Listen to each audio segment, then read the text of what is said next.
أعوذ بالله من الشيطان الرجيم بسم الله الرحمن الرحيم رب اشرح لي صدري ويسر لي أمري واحلل عقدة من لساني يفقهوا قولي۔ آج کی جو آیت ہے وہ دین کے بارے میں ہے، دین اسلام کے بارے میں ہے کہ تبلیغ تو کی جا سکتی ہے غیر مسلموں کو، لیکن کسی کے ساتھ بھی زور زبردستی نہیں کی جا سکتی۔ تو یہاں جو دین سے مراد اللہ کے متعلق وہ عقیدہ ہے جو پیچھے ہم نے آیت الکرسی میں پڑھا تھا،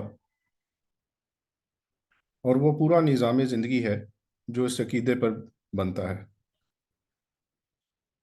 آیت کا مطلب یہ ہے کہ اسلام کا یہ اعتقادی اور اخلاقی و عملی نظام کسی پر زبردستی نہیں ٹھونسا جا سکتا۔ یہ ایک ایسی چیز ہے جو کسی کے سر جبر کر کے کسی پر زور زبردستی نہیں کی جا سکتی۔ اس میں ایک لفظ ہے طاغوت۔ تو طاغوت کا مطلب شیطان ہے۔ یہاں طاغوت لغت کے اعتبار سے ہر اس شخص کو کہا جائے گا جو اپنی جائز حد سے تجاوز کر گیا ہو۔ قرآن کی اصطلاح میں طاغوت سے مراد وہ بندہ ہے جو بندگی کی حد سے تجاوز کر کے خود آقائی و خداوندی کا دم بھرے اور خدا کے بندوں سے اپنی بندگی کرائے۔ خدا کے مقابلے میں ایک بندے کی سرکشی کے 3 مرتبے ہیں۔ پہلا مرتبہ یہ ہے کہ بندہ اصولاً اس کی فرما برداری ہی کو حق مانے مگر عملاً اس کے احکام کی خلاف ورزی کرے، اس کا نام فسق ہے۔ دوسرا مرتبہ یہ ہے کہ وہ اس کی فرما برداری سے اصولاً منحرف ہو کر یا تو خود مختار بن جائے یا اس کے سوا کسی اور کی بندگی کرنے لگے، یہ کفر ہے۔ تیسرا مرتبہ یہ ہے کہ وہ مالک سے باغی ہو کر اس کے ملک اور اس کی رعیت میں خود اپنا حکم چلانے لگے۔ اس آخری مرتبے پر جو بندہ پہنچ جائے اسی کا نام طاغوت ہے، اور کوئی شخص صحیح معنوں میں اللہ کا مومن نہیں ہو سکتا جب تک کہ وہ اس طاغوت کا منکر نہ ہو۔ اس کی شان نزول میں بتایا گیا ہے کہ انصار کے کچھ نوجوان یہودی یا عیسائی ہو گئے تھے۔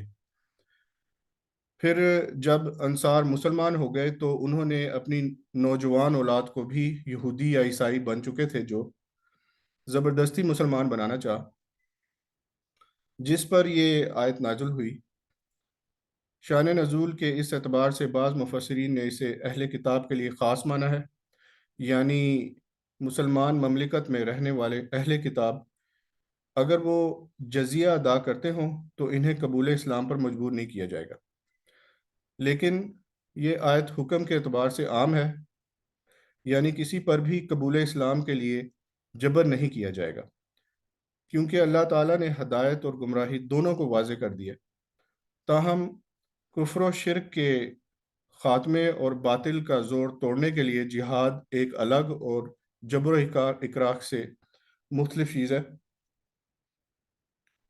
مقصد معاشرے سے اس قوت کا زور اور دباؤ ختم کرنا ہے جو اللہ کے دین پر عمل اور اس کی تبلیغ کی راہ میں روڑا بنی ہوئی ہے، تاکہ ہر شخص اپنی آزاد مرضی سے چاہے تو اپنے کفر پر قائم رہے اور چاہے تو اسلام میں داخل ہو جائے۔ چونکہ روڑا بننے والی طاقتیں رہ رہ کر ابھر رہی ہیں، اس لیے جہاد کا حکم اور اس کی ضرورت بھی قیامت تک رہے گی۔ جیسا کہ حدیث میں ہے، الجہاد ماضٍ الی یوم القیامہ، جہاد قیامت تک جاری رہے گا۔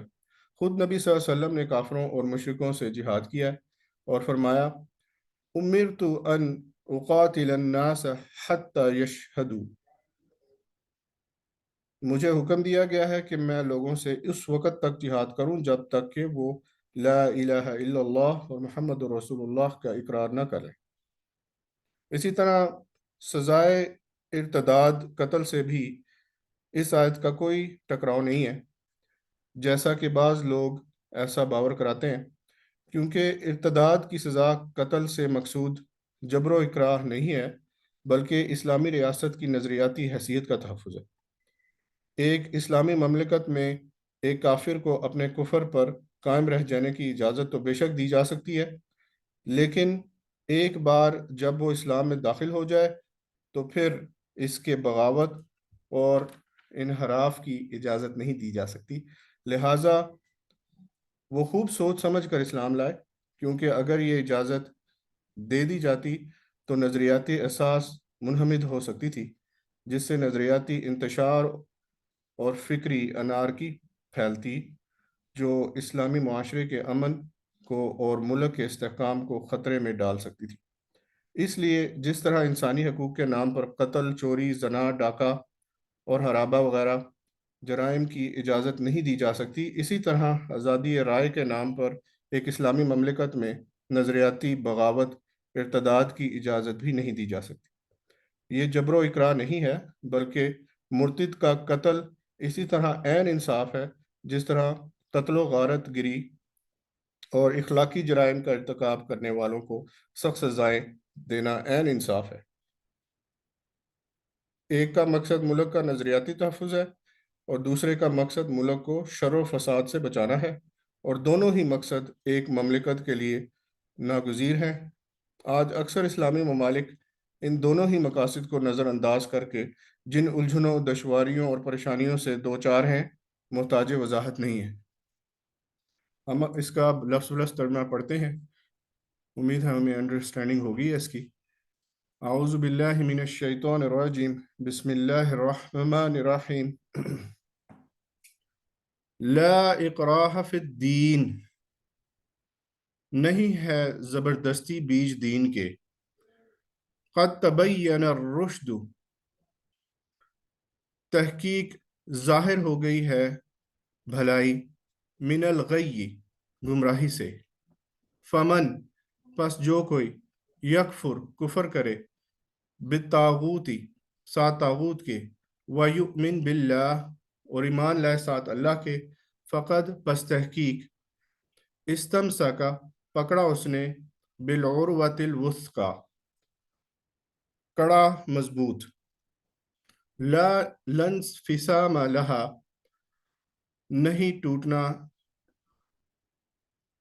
واسطے اس کے، واللہ سمیع علیم، اور اللہ سننے والا، علم رکھنے والا ہے۔ دوبارہ پڑھتا ہوں۔ لا اکراہ فی الدین، نہیں زبردستی بیچ دین کے۔ قد تبین الرشد، تحقیق ظاہر ہو گئی ہے بھلائی، من الغی، گمراہی سے۔ فمن یکفر، پس جو کہ کفر کرے، بالطاغوتی، ساتھ طاغوت کے، ویؤمن باللہ، اور ایمان لائے ساتھ اللہ کے، فقد استمسک، پس تحقیق پکڑا اس نے، بالعروۃ الوثقی، ساتھ کڑے مضبوط کے، لانفصام، نہیں ٹوٹنا، لہا، واسطے اس کے، واللہ، اور اللہ، سمیع علیم، سننے والا، علم رکھنے والا ہے۔ اعوذ باللہ من الشیطان الرجیم، بسم اللہ الرحمن الرحیم۔ لا اکراہ، نہیں نہیں زبردستی، لا sorry، نہیں زبردستی، لا نہیں زبردستی، فی دین، دین میں، قد تبینا، پس تحقیق ظاہر، تحقیق، پس تحقیق، سوری پس نہیں ہے، تحقیق ظاہر ہو گئی، ظاہر ہو گئی، رشد، بھلائی، من الغی، گمراہی سے۔ گمراہی سے۔ فمن، پس جو یکفر، کفر کرے، بالطاغوت، طاغوت کے ساتھ، ویؤمن، اور بھلائی، اور ایمان لائے، یؤمن، اور ایمان لائے، باللہ، اللہ، ساتھ اللہ کے، فقد پس تحقیق تم سکا پکڑا بالعروۃ الوثقی